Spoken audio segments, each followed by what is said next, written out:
عہد عتیق میں وہ کہتا ہے جو ہمارے لیے جو وعدہ کیا گیا تھا وہ پورا ہو گیا. کب پورا ہوا؟ جب یسوع مسیح مردوں میں سے زندہ ہوا. سو پریڈکٹ کیا گیا تھا، پیش گوئی کی گئی تھی کہ یسوع مسیح مردوں میں سے زندہ ہوگا، اور جب وہ مردوں میں سے زندہ ہوگا تو کلام میں لکھا ہے وہ وعدہ یہ تھا کہ تب کہا جائے گا، وہ وعدہ پورا ہوگا، تو میرا بیٹا ہے، آج تو مجھ سے پیدا ہوا. تو یاد رہے یہ بات، جو ہم یہ سوچتے ہیں کہ فرشتوں میں سے کب کسی سے کہا گیا تو میرا بیٹا ہے، آج تو مجھ سے پیدا ہوا، تو یہ بات ہو رہی ہے فرشتوں میں سے کب کوئی ہوا، کب کوئی زندہ ہوا، کب کسی نے بنی انسان کے لیے کفارہ دیا. تو یہ کفارہ کیونکہ یسوع نے دیا ہے. تو آیت کا سیاق و سباق یہ بنے گا. اگر ہم زبوروں میں سے زبور 2 اور اس کی 7ویں آیت پڑھیں تو مقدس کلام میں سے لکھا ہے، میں اس کا فرمان بیان کروں گا، خداوند نے مجھ سے کہا تو میرا بیٹا ہے، آج تو مجھ سے پیدا ہوا. تو یاد رہے یہ آیت اعمال کی کتاب میں پالوس رسول کہتا ہے، اس کا مطلب جب وہ روح القدس کی تحریک سے لکھتا ہے وہ کہتا ہے اس کا مطلب یہ ہے کہ یسوع مسیح اپنے لوگوں کی نجات کے لیے مرے گا اور مردوں میں سے زندہ ہوگا. تو جب وہ پاکیزگی کی روح کے اعتبار سے زندہ ہوگا سو قدرت کے ساتھ خدا کا بیٹا کہلائے گا. سو یہاں پر جو بات لکھی ہے کہ اعمال کی کتاب میں، اگر ہم جو اعمال کی کتاب عبرانیوں کی کتاب میں اس کا 1 باب، تو یہاں پر جس بات کو بیان کیا جا رہا ہے وہ یہ ہے کہ پالوس رسول، کیونکہ سوچا جاتا ہے وہ عبرانیوں کا مصنف ہے، سو وہ فرشتگان اور خداوند یسوع مسیح کا موازنہ کر رہا ہے. وہ یہ بتانا چاہتا ہے فرشتگان آسمان پر ہیں، ہاں وہ خدا انہیں ہوائیں اور آگ کے شعلے بناتا ہے، خدا نے انہیں خلق کیا ہے، لیکن وہ بیٹے کی بابت کیا بتا رہا ہے؟ ایک طرف فرشتگان، ایک طرف بیٹے. اور وہ کیا بتاتا ہے؟ وہ کہتا ہے 4 آیت، اور فرشتوں سے اسی قدر بزرگ ہو گئے. وہ کہتے ہیں یسوع جو دنیا پر آیا تو اپنے آپ کو خالی کر کے آیا. اگر آپ فلپیوں 2 باب پڑھیں تو وہاں پر کیا لکھا ہے؟ وہاں لکھا ہے اگرچہ وہ خدا کی صورت پر تھا، خدا کے برابر ہونے کو قبضہ میں رکھنے کی چیز نہ سمجھا، بلکہ اپنے آپ کو خالی کر دیا، اور یہاں تک فرمانبردار رہا کہ موت، بلکہ صلیبی موت گوارا کی. یسوع مسیح کلام میں لکھا اگرچہ خدا کی صورت پر تھا، اگرچہ خدا تھا لیکن اس نے اپنے کو خالی کیا.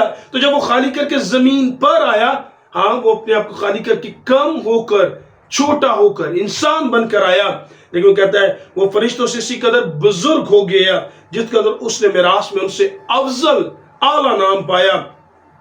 فرشتوں میں سے کب اس نے کسی سے کہا تو میرا بیٹا ہے؟ تو یہاں پر بات پورے کانٹیکس کو سمجھیں. یہاں پر بات یسوع مسیح کے کفارہ، یسوع مسیح کے موت، یسوع مسیح کے زندہ ہونے، اس پورے پیغام کو ان الفاظ میں سمویا گیا، جو ہے وہ بتایا گیا.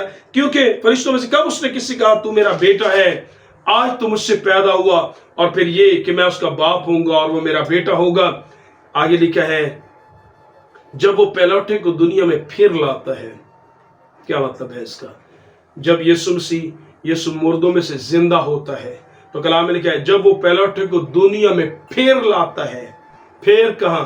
جہاں سے وہ آیا تھا، جہاں سے یسوع آیا تھا، جہاں پر وہ اپنے جلال کو کم کر کے آیا تھا. لکھا ہے جب وہ پہلوٹے کو، جب خدا باپ پہلوٹے کو آسمانی جگہوں پر، آسمانی مقاموں پر پھر لاتا ہے تو خدا باپ کہتا ہے کہ خدا کے سب فرشتے اسے سجدہ کریں. سو جتنے بھی فرشتگان ہیں، خدا باپ نے کہا ہاں وہ کم ہوا ضرور لیکن وہ کم نہیں ہے، وہ سجدے کے لائق ہے. اور آگے لکھا ہے آسمان پر سارے فرشتے خداوند یسوع کو سجدہ کرتے ہیں کیونکہ وہ عبادت کے لائق ہے، کیونکہ وہ صرف انسان نہیں، وہ خالق ہے اور مالک ہے. وہ کم ہوا، کم تھا نہیں.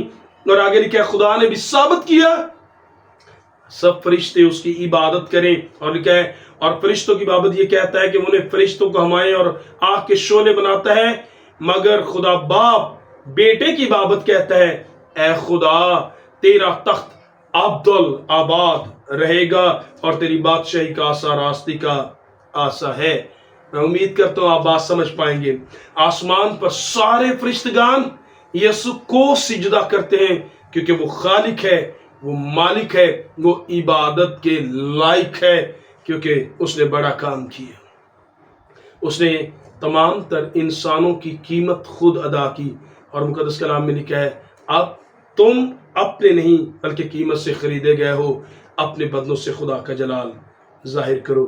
میں امید کرتا ہوں آپ بات سمجھ پائے ہوں گے کہ فرشتوں میں سے کب کسی نے کفارہ دیا، کب کسی نے جو ہے موت کو دیکھا اور مردوں میں سے زندہ ہوا اور پھر عالم والا پر جائے اور کہا جائے اسے سجدہ کیا جائے۔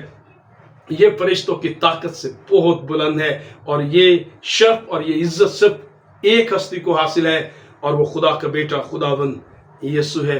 آئیے اس کو سجدہ کریں، آئیے اس کی عبادت کریں، کیونکہ ہر ایک گھٹنا خداوند یسوع کے نام پر جھکے گا، خواہ زمینیوں کا ہو خواہ آسمانیوں کا، اور جو کوئی اس پر ایمان لائے گا وہ ہلاک نہیں ہوگا بلکہ ہمیشہ کی زندگی پائے گا۔ کاش بائبل مقدس کا یہ چھوٹا سا پیسج ہمارے لیے برکت کا سبب بنے، اور ہم یسوع مسیح پر ایمان لا کر جانیں کہ وہ سب سے بلند اور عبادت کے لائق ہے۔ خداوند آپ سب کے ساتھ ہو، آمین۔